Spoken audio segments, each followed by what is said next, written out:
Variation करनी है हमने कंडक्टेंस की विद डाइल्यूशन। डाइल्यूट करने से किसी सॉल्यूशन को उसकी कंडक्टेंस के ऊपर यानी कि मोलर कंडक्टेंस या उसके इक्विवेलेंट कंडक्टेंस के ऊपर, कंडक्टेंस के ऊपर क्या असर पड़ता है डाइल्यूशन करने से, यानी कि पानी डालने से, वाटर ऐड करने से क्या होगा, इसकी कंडक्टिविटी के ऊपर, मोलर कंडक्टिविटी के ऊपर क्या होगा। अब तो मैं हंसा ही चुप बैठा हूं आप इधर। और इक्विवेलेंट कंडक्टिविटी के ऊपर क्या असर होगा, एक स्टूल देना निकालो, जल्दी जल्दी करो। तो देखो यहाँ पे स्ट्रॉन्ग इलेक्ट्रोलाइट है लाइक KCl। KCl का स्ट्रॉन्ग इलेक्ट्रोलाइट पूरा का पूरा टूट जाता है, पानी जाके K पॉजिटिव अलग Cl नेगेटिव अलग, तो इसकी कंडक्टिविटी जो है ना धीरे धीरे डाइल्यूशन से क्या हो रही है, बढ़ती जा रही है, बढ़ती जा रही है, बढ़ती जा रही है। देखो ग्राफ धीरे धीरे कहाँ आ रहा है, ऐसे ऐसे करके ऊपर आ रहा है। इस साइड कंसंट्रेशन है, इस साइड क्या है, अगर इस साइड कंसंट्रेशन बढ़ रही है तो इस साइड क्या होगा, डाइल्यूशन बढ़ रही है, क्योंकि डाइल्यूशन क्या होती है आपस में कंसंट्रेशन की क्या होती है, उल्टा होती है, इनवर्सली होती है। क्या concentration is inversely proportional to dilution. इस साइड कंसंट्रेशन बढ़ी है तो इस साइड डाइल्यूशन बढ़ रही है। हमने तो यही देखना है कि डाइल्यूशन के साथ साथ ग्राफ कहाँ जाता है, तो डाइल्यूशन के होने से ग्राफ कहाँ जाने लगे, धीरे धीरे ऊपर जाने लगे। इनकी ऊपर क्या है, कंडक्टिविटी, यानी कंडक्टिविटी स्ट्रॉन्ग इलेक्ट्रोलाइट की क्या हो रही है, इंक्रीज हो रही है। ये था स्ट्रॉन्ग इलेक्ट्रोलाइट, पर कितना इंक्रीज हो रही है, थोड़ा थोड़ा इंक्रीज हो रही है। लेकिन जैसे ही ग्राफ वीक इलेक्ट्रोलाइट के लिए बनाया गया तो क्या देखा कि वीक इलेक्ट्रोलाइट में पहले कंडक्टिविटी कितनी थी, कितनी, जैसे क्या हुआ डाइल्यूशन करा, वाटर ऐड होता गया, तो इसकी कंडक्टिविटी क्या होगी, एकदम से ऐसे ऊपर चली गई, कैसे होगी, एकदम से स्लांट हाइट पर ले गया, अचीव कर गया। अब ये किसके केस में हुआ है, वीक इलेक्ट्रोलाइट में। जैसे एग्जांपल है एसिटिक एसिड, ये भी क्या होता है, वीक इलेक्ट्रोलाइट। अब क्वेश्चन क्या आता है एग्जाम में कि हमें ये तो पता लग गया कि कंडक्टिविटी क्या होती है, इंक्रीज होती है डाइल्यूट करने से किसी चीज को। कंडक्टिविटी क्या होती है, बढ़ती है किसी चीज में जब हम वाटर ऐड करते हैं, क्योंकि आयंस ज्यादा मिल जाते हैं, आयंस बढ़ जाते हैं। आयंस नहीं क्या करना है, चार्ज ट्रांसफर करना है, इलेक्ट्रिसिटी कंडक्ट करनी है। तो स्ट्रॉन्ग में तो देखा कि धीरे धीरे इंक्रीज हो रही थी, लेकिन जैसे ही वीक इलेक्ट्रोलाइट में पानी डाला तो क्या होगा, एकदम से इंक्रीज देखने को मिला। तो ये क्वेश्चन आता है व्हाई देयर इज एबनॉर्मल या anomalous behaviour has been seen in case of weak electrolyte on dilution. Dilute करने में वीक इलेक्ट्रोलाइट एकदम से कैसे बढ़ गया, इतना ज्यादा बढ़ गया। देखो एकदम से यहाँ पॉइंट आके इतनी हाइट अचीव कर गए, हालांकि ये कैसे जाते हैं, धीरे धीरे बढ़ रहा था, ये एकदम से बढ़ गया। क्या कारण है, आप ये कारण जरूर आते हैं एग्जाम में, लिखो reason of anomalous increase in conductance of, कौन सा इलेक्ट्रोलाइट में कंडक्टेंस बहुत ज्यादा बढ़ती है, वीक में। कौन से में, वीक में। तो क्यों एकदम से बढ़ी है इतनी ज्यादा, ये क्वेश्चन आता होता है। क्योंकि वीक में क्या था, जैसे वीक में ले लिया CH3COH, ये पहले क्या था, उतना नहीं टूट रहा था, उतना आयंस में नहीं बन रहा था, तो आयंस कम बन रहे थे तो कंडक्टिविटी कम थी।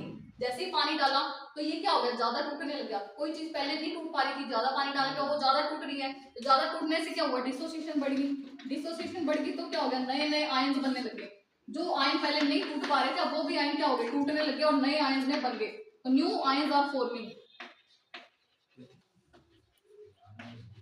न्यू आयंस के बनने से क्या हो गया, नए आयंस ज्यादा आ गए, आयंस बढ़ गए। आयंस ने क्या करना है, चार्ज को ट्रांसफर करना है, और इसी से क्या होगा, करंट इंड्यूस होगा या फिर कंडक्टिविटी हमारी इंक्रीज होगी। अगर हम यही बात करें स्ट्रॉन्ग इलेक्ट्रोलाइट में, तो स्ट्रॉन्ग तो पहले पानी में जाके टूट जाता है। कहने का मतलब क्या है इसमें, एक नालायक बच्चा है, एक इंटेलिजेंट बच्चा है। इंटेलिजेंट बच्चा तो पहले भी नंबर ले रहा था 90%, तो कितना कोई था एफिशिएंट, 90% था ही अपना। लेकिन एक नालायक बच्चा तो 60% ले रहा था। अब हमने उसको पढ़ाया, अब 90 वाला कहाँ पहुंच गया, 100 पे, या मान लो 90 वाला पहुंच गया 98 मार्क्स पे, 90 से वो किस पे आ गया, 98 पे। क्या देने से, कोचिंग देने से, अच्छा स्टडी मटेरियल देने से। लेकिन एक बच्चा जो 60 पे अटका हुआ था, इसको जैसे ही हमने अच्छा मटेरियल दिया, अच्छा इन्वायरमेंट दिया, अच्छी कोचिंग दी, तो ये किस पे पहुंच गया, 90 पे। ज्यादा इंक्रीज किस में हुआ है, ज्यादा इंक्रीज किस में हुआ है, 60 वाले में। देखो ज्यादा बड़ा चेंज आया है। तो मोर कंडक्टेंस किसमें देखने को मिली है, मोर नंबर ऑफ आयंस किसमें बने हैं, इसमें वीक इलेक्ट्रोलाइट में। ठीक है, इसमें चेंज कितना है, सिर्फ 8 में, और इसमें चेंज कितना है, कम से कम 30 का आ गया। तो मोर किसमें चेंज आता है, या मोर किसमें कंडक्टेंस इंक्रीज होती है डाइल्यूशन डालने से, किसमें इंक्रीज होती है, वीक इलेक्ट्रोलाइट में। ठीक है, क्योंकि वीक को पहले क्या था, आयंस भी टूटे थे, कम टूट रहे थे, वाटर डाला तो आयंस ज्यादा टूटने लगे, आयंस टूटे, आयंस नए बने, उससे क्या हो, कंडक्टिविटी बढ़ गई। क्वेश्चन आता है स्ट्रॉन्ग की कैसे बढ़ गई, क्या स्ट्रॉन्ग की भी बढ़ती है,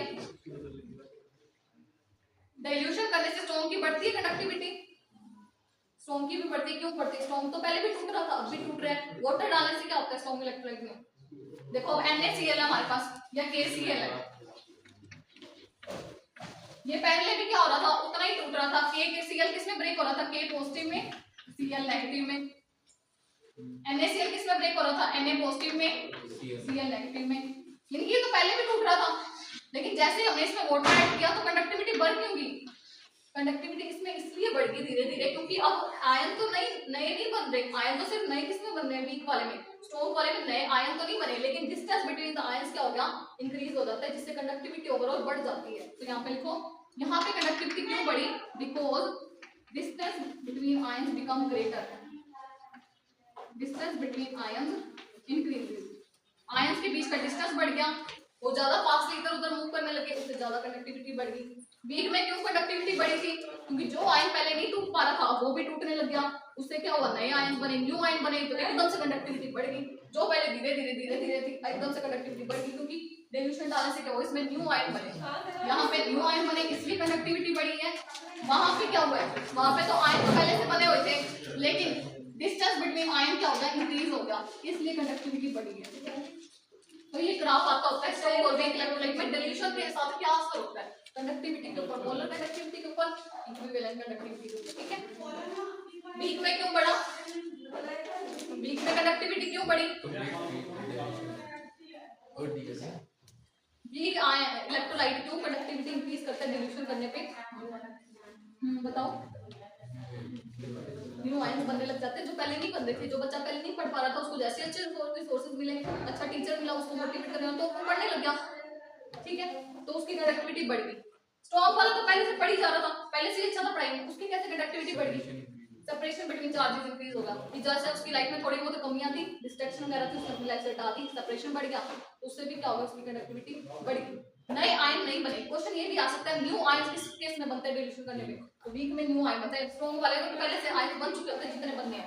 NaCl जितना टूटना उतना टूट जाता है, पानी डालने से ज्यादा नहीं टूटता, पानी डालने से क्या होगा? बस डिस्टेंस बिटवीन आयंस बढ़ जाएगा, Na ज्यादा दूर चला जाएगा, Cl ज्यादा दूर चला जाएगा, कोई नया नया Cl नहीं बनेगा। ठीक है, लेकिन यहाँ पे नए आयन जरूर बनेंगे। ठीक है, अगला टॉपिक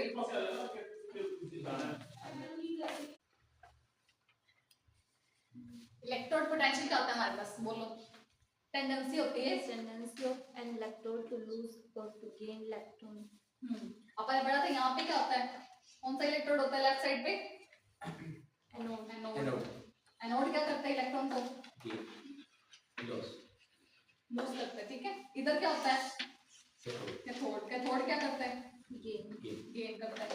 तो कहते हैं किस इलेक्ट्रोड की कितनी टेंडेंसी, क्यों कितने इलेक्ट्रॉन को लूज करे या कितने इलेक्ट्रॉन को गेन करे, that tendency is called electrode. बस लिखो, it is the tendency of N electrode,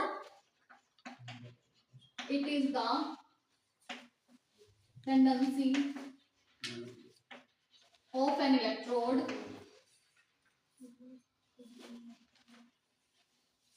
किसके लिए टेंडेंसी है इसकी? टू लूज और गेन इलेक्ट्रॉन, कि वो कितने इलेक्ट्रॉन लॉस कर सकता है और कितने गेन कर सकता है। मैक्सिमम मान लो कोई इलेक्ट्रोड 2 लूज कर सकते हैं, जैसे जिंक के केस में कितने करता था? जिंक कितने लूज करता था? जिंक 2 लूज करता था और 2 पॉजिटिव में कन्वर्ट हो जाता था। वैसे ही कॉपर जो हमने पढ़ा था, कॉपर कितने गेन करता था? 2 गेन करता था और किसमें कन्वर्ट हो जाता था? कॉपर सोल्यूट में। ठीक है, तो इसकी मैक्सिमम इलेक्ट्रोड पोटेंशियल कितना है? 2। इसका कितना है? 2। तो कोई इलेक्ट्रोड कितना गेन कर सकता है इलेक्ट्रॉन को, कितना लूज कर सकता है, that is called electrode potential. अब ये 2 टाइप्स का होता है, इसकी टाइप लिखो। पहली टाइप है रिडक्शन पोटेंशियल, कोई कितना गेन कर सकता है, ये उसकी कौन सी वैल्यू आ गई? Reduction potential. कोई कितना लूज कर सकता है, ऑक्सीडेशन पोटेंशियल। ठीक है, कोई कितना गेन कर सकते हैं, उसी को क्या नाम रख दिया? Reduction potential. कोई कितना लूज कर सकता है, ऑक्सीडेशन पोटेंशियल। तो लिख दो electrode is of 2 types, electrode potential is of 2 types. पहला है रिडक्शन पोटेंशियल, बोलो इसकी definition. It is an idea for tendency to gain electron. More the reduction potential, more will be its tendency to gain electron. ये क्या देता है? It gives an idea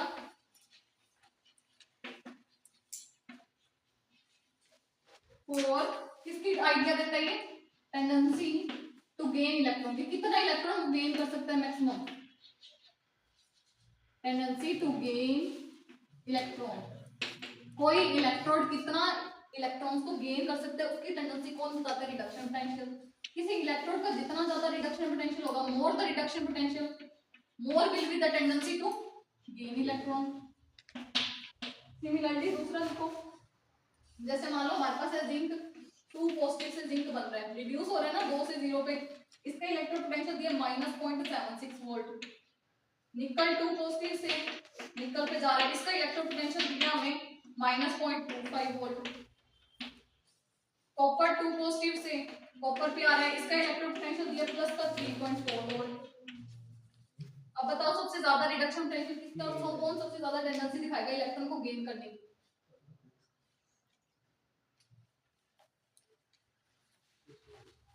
एक ये भी लिख लो, सिल्वर +2 से सिल्वर पे आ रहा है, इसकी कितनी वैल्यू +0.80 वोल्ट। किसकी वैल्यू सबसे ज्यादा रिडक्शन पोटेंशियल की, CO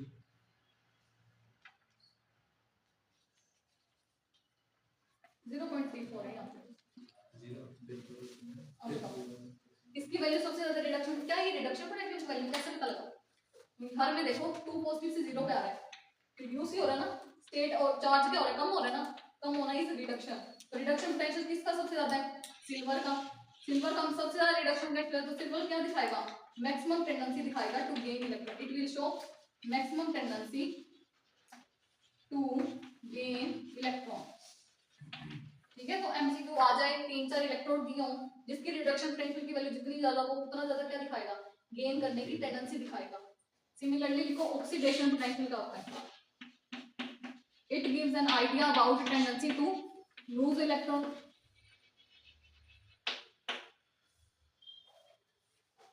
more the oxidation potential more will be the tendency to lose electron.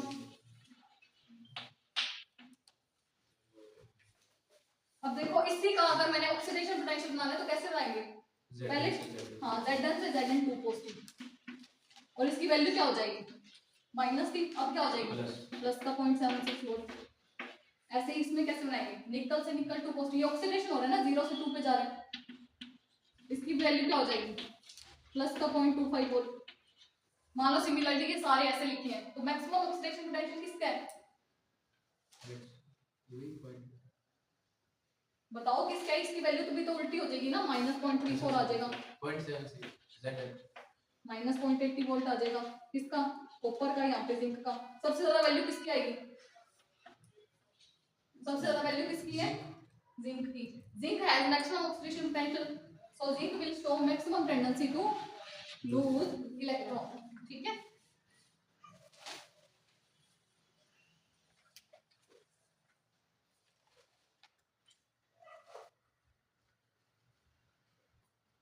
आगे लिखो ये पोटेंशियल निकाल कैसे सकते हैं हम, कितना आएगा ये कैसे पता लगे इनको, लिखो कैलकुलेशन ऑफ पोटेंशियल।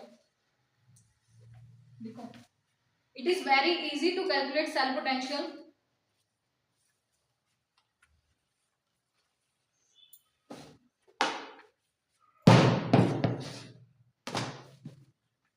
तो वो कैसे कैलकुलेट करते हैं इस पोटेंशियल को जो हमने वैल्यूज लिखी हैं।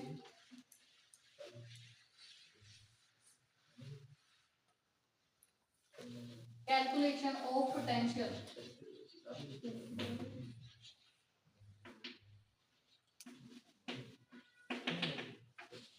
कैसे कैलकुलेट करते हैं, एनोड लगा दो, कैथोड लगा दो, दोनों के बीच में वोल्टमीटर लगा दो, वोल्टमीटर की रीडिंग से तुम्हें क्या पता लग जाएगा, सेल पोटेंशियल पता लग जाएगा। ठीक है, जो वोल्टमीटर की रीडिंग आएगी वही क्या दे देगी, सेल का पोटेंशियल दे देगी। कैसे निकालते हैं, एक तरफ एनोड लगा दिया, एक तरफ कैथोड लगा दिया, दोनों के बीच में वोल्टमीटर लगा दिया, वोल्टमीटर की रीडिंग क्या दे देगी, उस सेल का पोटेंशियल बता देगी। लेकिन अगर मेरे को अलग से कैथोड का बताओ कितना आएगा, अलग से एनोड का बताओ कितना आएगा, वो नहीं पता लगता। तो फुल सेल की हम निकाल सकते हैं इलेक्ट्रॉन पोटेंशियल, लेकिन हाफ सेल की नहीं निकाल सकते। तो हाफ सेल कैसे निकालेंगे, वो लिखो, वहां से करना है। लिखो it is very easy to calculate cell potential just by connecting anode and cathode. Connect कर दो एनोड और कैथोड को with the voltmeter. just by connecting anode and cathode with the voltmeter.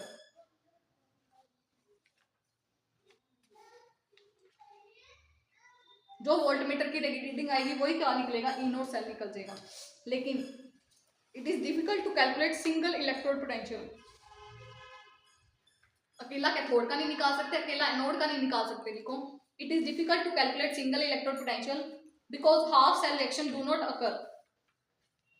क्योंकि हम ये जितनी भी रिएक्शन पढ़े हैं रिडॉक्स है। रिडॉक्स होने का मतलब कि एक साथ होगी ऑक्सीडेशन भी, एक साथ होगी रिडक्शन भी, तो एक साथ ही इनका आंसर निकलेगा, एक साथ ही इनका ईएमएफ निकलेगा या ई सेल निकलेगा। तुम कहोगे अकेले ऑक्सीडेशन का निकाल दो, अकेले रिडक्शन का निकाल दो, तो वो इजी नहीं होता निकालना।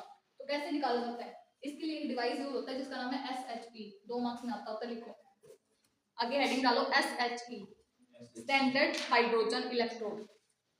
लिख सारों में कॉपी खोलो।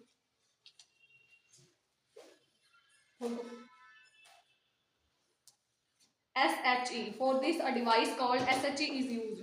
अगर हमने ऑक्सीडेशन का इलेक्ट्रोड पोटेंशियल अलग निकालना है, रिडक्शन वाले का अलग निकालना है, तो किसका यूज करना है, SHE का।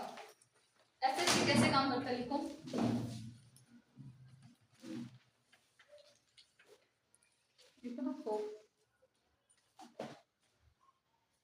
लिखो स्टैंडर्ड हाइड्रोजन इलेक्ट्रोड। 2 मार्क्स में जरूर आएगा ये, ठीक है। It consist of a platinum wire sealed in a glass tube.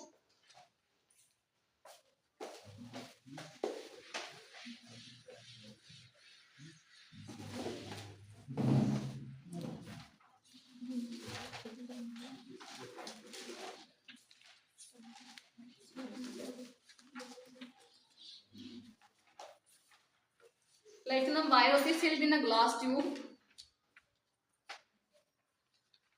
At the end of wire, platinum foil is attached.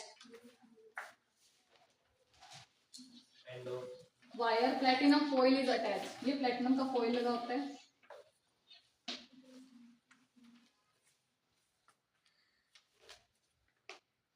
Side of chemical reaction। ये platinum foil की क्या है? Side of chemical reaction। यहाँ पे chemical reaction देख रहे हैं। Side of chemical reaction। इसके अंदर इलेक्ट्रोलाइट डालेंगे इनको 1 मोलर NaCl। इधर से हाइड्रोजन गैस सप्लाई की जाती है। SHE can act both as anode as well as cathode।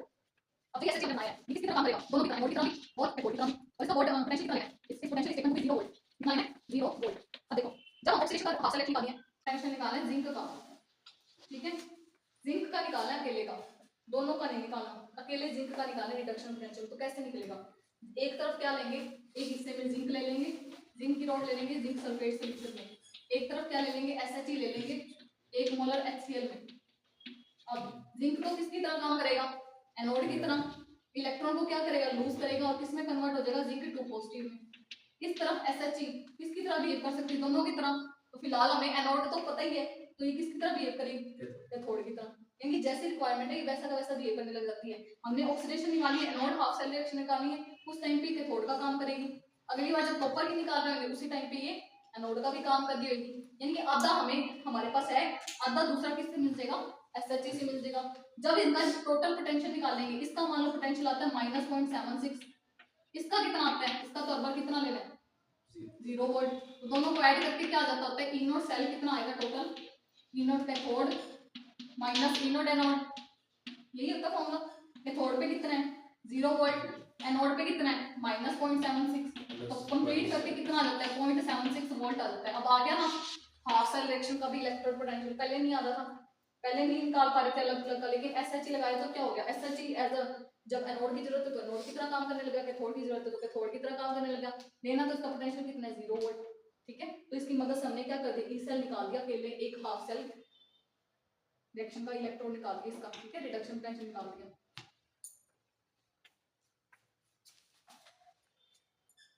अब कॉपर इलेक्ट्रोड का बताओ कैसे निकलेगा, calculation of reduction potential of copper electrode. ये तो जिंक इलेक्ट्रोड का निकाला है, कॉपर के केस में क्या होगा,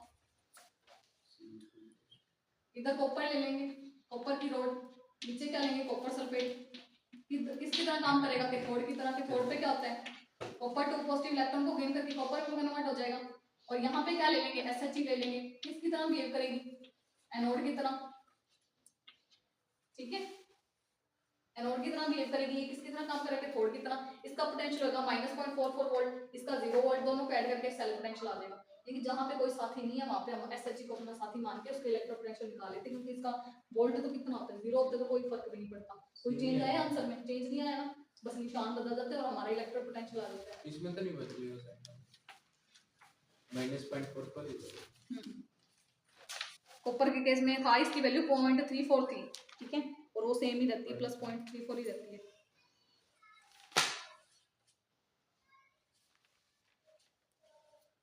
अब हेडिंग डालो, इलेक्ट्रोकेमिकल सीरीज क्या होती है? इलेक्ट्रोकेमिकल सीरीज बस होने वाला है, अब तुम्हारे ना सेल्स करवाने हैं। इलेक्ट्रो, बताओ मुझे जल्दी जल्दी क्या होती है electrochemical series?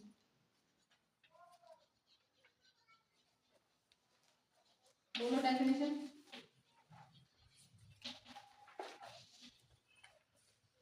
It is arrangement of various electrodes in order of increasing reduction potential from top to bottom.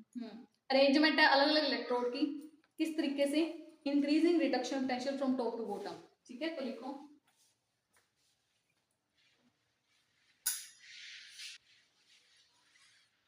It is arrangement of, किस चीज की अरेंजमेंट है? रिडक्शन पोटेंशियल की। किस चीज की अरेंजमेंट है? Arrangement of reduction potential of various electrodes in increasing order.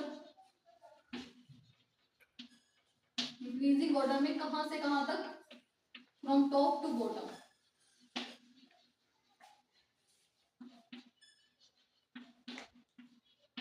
मैंने ना एक ग्रुप में फोटो डाली थी एक बार इलेक्ट्रोकेमिकल सीरीज की, उसकी ट्रिक थी, निकालना वो, याद है? जल्दी निकालना ग्रुप में। एक ना मैंने ट्रिक भेजी थी काफी टाइम पहले कि इलेक्ट्रोकेमिकल सीरीज को कैसे याद करते हैं।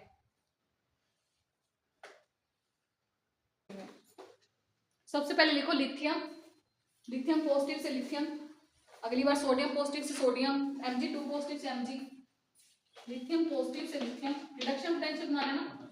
आगे क्या है? सोडियम पोटेशियम से सोडियम, आगे बोलो जल्दी जल्दी। Magnesium two positive to magnesium, zinc two positive to zinc, Fe to positive, to Fe, nickel, आगे बताओ। hydrogen, उसके बाद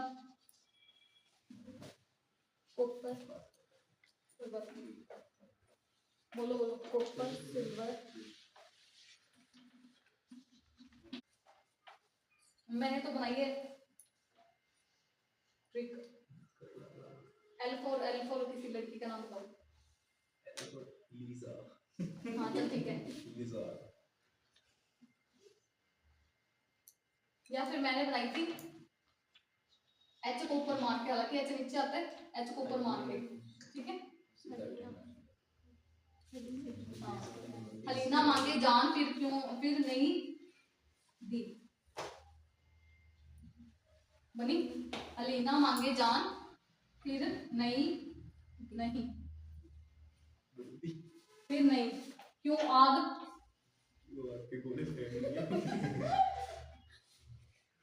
क्यों आग ठगी,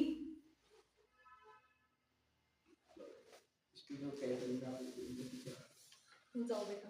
ऐसी जाओ काम करो, कोई काम नहीं।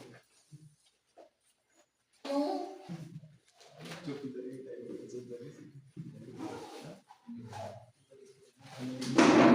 इस ज़ेन फिर नहीं भगवान को तो मार गई।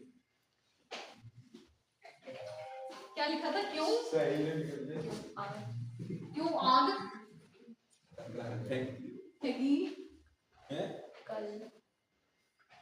कल आओ फिर। ये क्या बात है? चलो ठीक है। बस ठीक है, बाय बाय। कल आओ। तुम्हें 4-5 याद हो जाएगा, वही बहुत है, वही काम आएंगे तुम्हारे। तुम्हें यही पता लग जाए ना कि सिल्वर ज्यादा कम है और ये ज्यादा होता है, इतने भी क्वेश्चन हो जाते हैं, तो ऊपर से ही करने होते हैं, ठीक है। तुम्हें इनकी वैल्यूज भी नहीं करनी है। बोलना है हलीना एक ही गांव में होता पूरा ऐसे। मांगे जान क्यों नहीं दी, ये क्या बात है? फिर क्यों वर्ड आज क्या? ठगी, कल फिर आओ। मैंने आपको लीजा कहा था। कल आओ। कल आओ फिर कल आओ। लीजा ने मांगी जैन फिर नहीं लीजा ने मांगी जान ए जैन लीजा ना से लीजा ने मांगी जैन कितना बढ़िया जान क्या होता है? लड़की होती है और क्या लीजा ने मांगी जान फिर नहीं ऋतिक रोशन है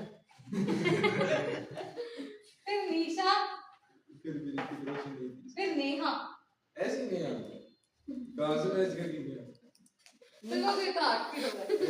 नेहा कभी है फिर क्या नाम था? लीजा। तकंदा नाम पड़ी लीजा ने मांगी जान फिर फिर नहीं नहीं हवाई हवा फिर नहीं हवा क्यों आग बनती फिर नहीं कुछ भी फिर बोलो। नहीं है। बस हाइड्रोजन ना के बाद बस खत्म हो गया, एक बार हाइड्रोजन फिर नहीं हाइड्रोजन लीजा ने मांगी जान फिर नहीं हाइड्रोजन अगला बताओ क्यों क्यों आग हाथ खेल आग नहीं। आगे फिरो और क्या मांगा क्यों चांदी मरकरी को आई फिर क्यों चांदी मरकरी को आई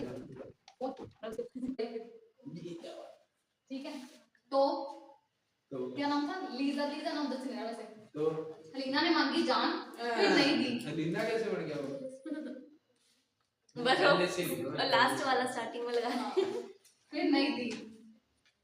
क्यों आई चांदी मरकरी? लाना क्यों चांदी मरकरी कॉल आई फिर? जब लीना ने मांगी जान तब तो दी, अब क्यों कॉल आई चांदी मरकरी? तो वो बात है। अब क्या करना ठीक है। जब दोस्ती निभानी तब तो निभाई नहीं, अब दूसरी दोस्त उसका नाम उसको मनाने के लिए। उसका नाम अच्छा है लीना नाम नहीं एल से नाम से अच्छा लगता है एल से शुरू करो बाय। अब लीजा में ना ज ज्यादा जचता है, तो ऐसे लगता है कि कोई ज वर्ड हो जो वर्ड हाईलाइट कम हो। हलीना तो उधर बाहर आ सकती है बीच में, लीना में एल ज्यादा हो रहा है तो एल तो है ही ना, फिर वो तो आना ही चाहिए। लीजा का ज बिना मतलब वाले ज है ही नहीं इंपॉर्टेंट। एल से नाम रखो हलीना मांगी जान फिर नहीं दी। क्यों चांदी mercury potential better will be the oxidising agent. इसका जितना ज्यादा रिडक्शन पोटेंशियल है, किसका सबसे ज्यादा है? ऊपर से जाने नीचे पे रिडक्शन पोटेंशियल बढ़ रहा है, किसका सबसे ज्यादा हो गया? दीदी लिली लग दो उसका नाम लिली हाँ। लिली ने मांगी जान तो ना से मैं नामकरण कर रहा हूँ इतने अच्छे से ने लिली ने मांगी जान। येलो सी लिख दो और किसका सबसे ज्यादा रिडक्शन पोटेंशियल है? ऊपर से नीचे जाने पर वो रिडक्शन पोटेंशियल बढ़ रही है, बढ़ने वाली सीरीज याद करवाइए तुम्हें, ठीक है? Top to bottom reduction potential बढ़ता जा रहा है। सबसे ज्यादा किसके है? जो सबसे नीचे है। सबसे नीचे कौन है? फुलबीन। जिसका जितना ज्यादा रिडक्शन पोटेंशियल वो बेटर क्या होगा? It will be better oxidising agent. क्या होगा ये? Better oxidising. अब मैं तुमसे पूछ लूं बेटा, आयरन बेटर ऑक्सीडाइजिंग एजेंट है या गोल्ड बेटर ऑक्सीडाइजिंग एजेंट है? तो गोल्ड उधर आता है, आयरन ऊपर था, ठीक है? तो जिसका जितना ज्यादा reduction potential that will be more oxidising agent, और जिसका जितना कम reduction potential that will be more कैसा रिएजेंट होगा? ये बेटर रिड्यूसिंग एजेंट होगा। यानी कि सारी इलेक्ट्रोकेमिकल सीरीज में बेस्ट रिड्यूसिंग एजेंट कौन है? लिथियम। बेस्ट ऑक्सीडाइजिंग एजेंट कौन है? फ्लोरीन। अब ये क्वेश्चन 1 नंबर में आता है। Best oxidising agent is fluorine, best reducing agent is lithium.